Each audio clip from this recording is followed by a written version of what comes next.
Do you ever feel like no matter what you do, you're just stuck? Maybe you feel not good enough, you self sabotage opportunities, or you're paralyzed by the fear of failure. Here's the truth: the way you see yourself, your self concept, affects every single thing in your life.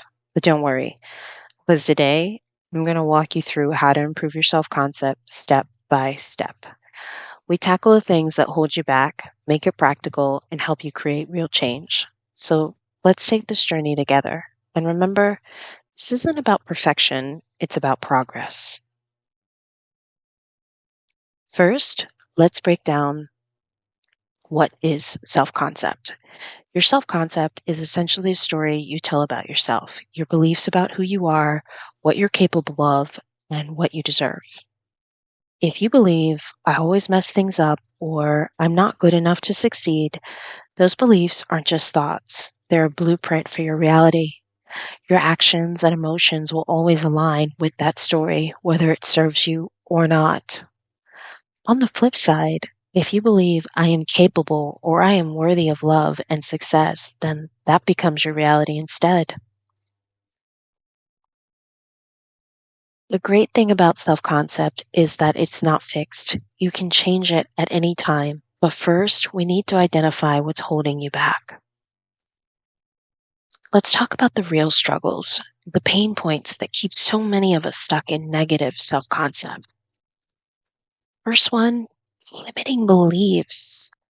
These are the I can't, I'm not stories we carry around.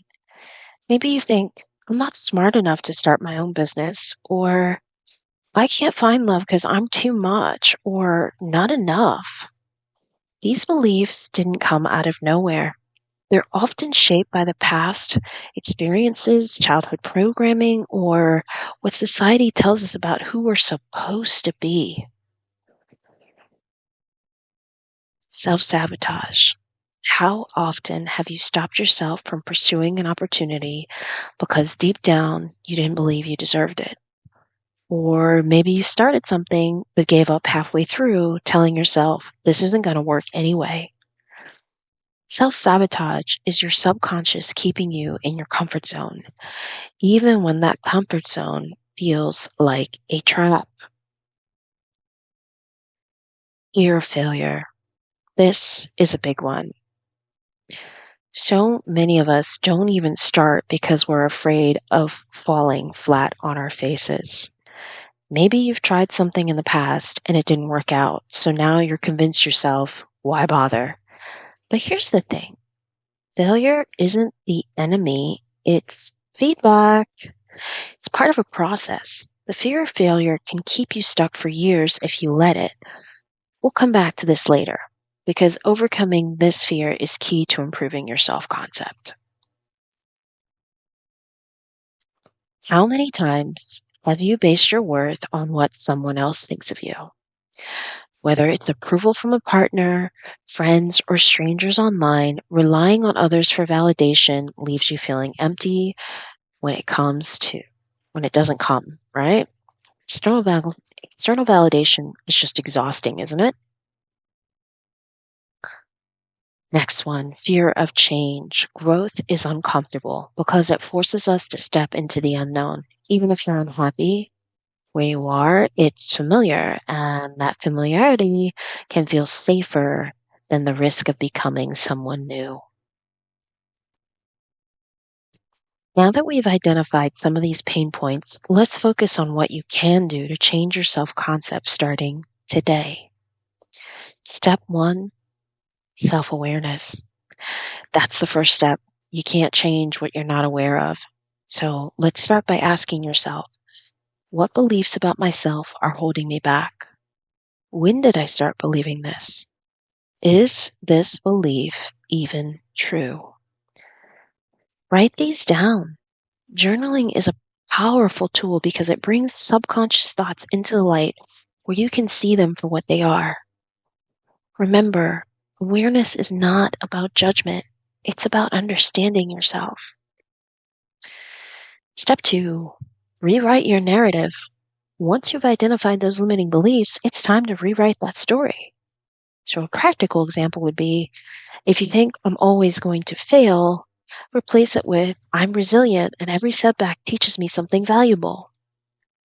If you believe I'm not lovable, replace it with, I am deeply worthy of love just as I am. Write these affirmations down and repeat them daily.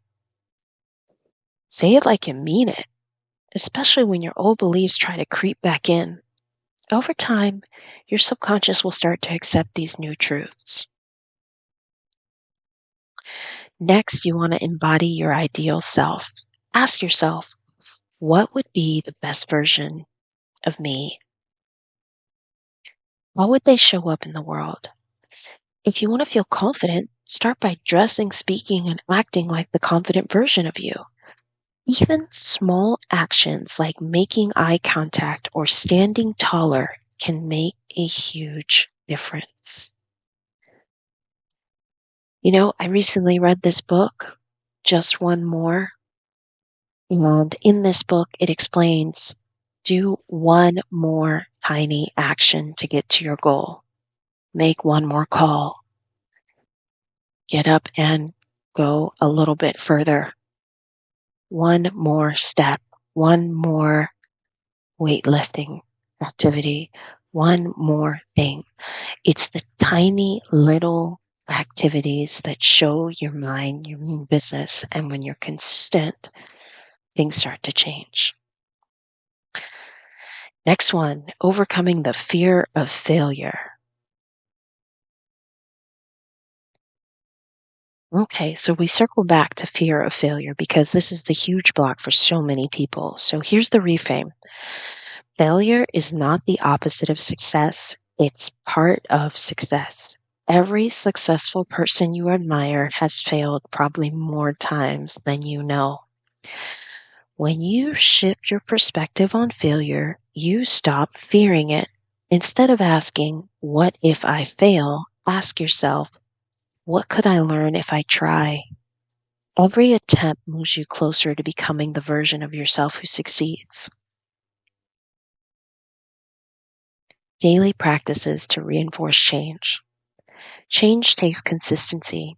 Here are some daily practices to help you.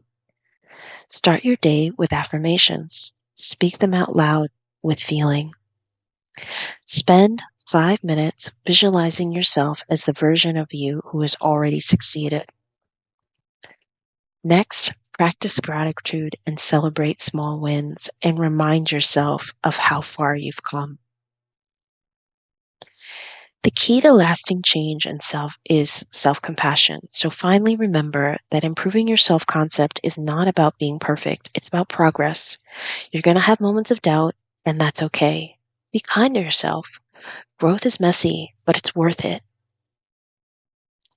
Your self-concept is the foundation of your reality. When you change how you see yourself, everything else in your life starts to shift. If you're ready to take this work deeper, I'd love to help. Visit my website at bridgettoselfmastery.com to book a coaching session with me. And if you found this episode helpful, don't forget to like, comment, and subscribe for more episodes.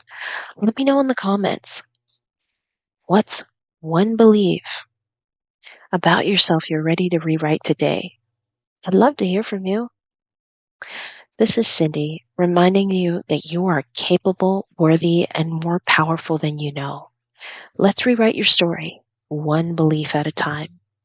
See you next time on Ask Cindy.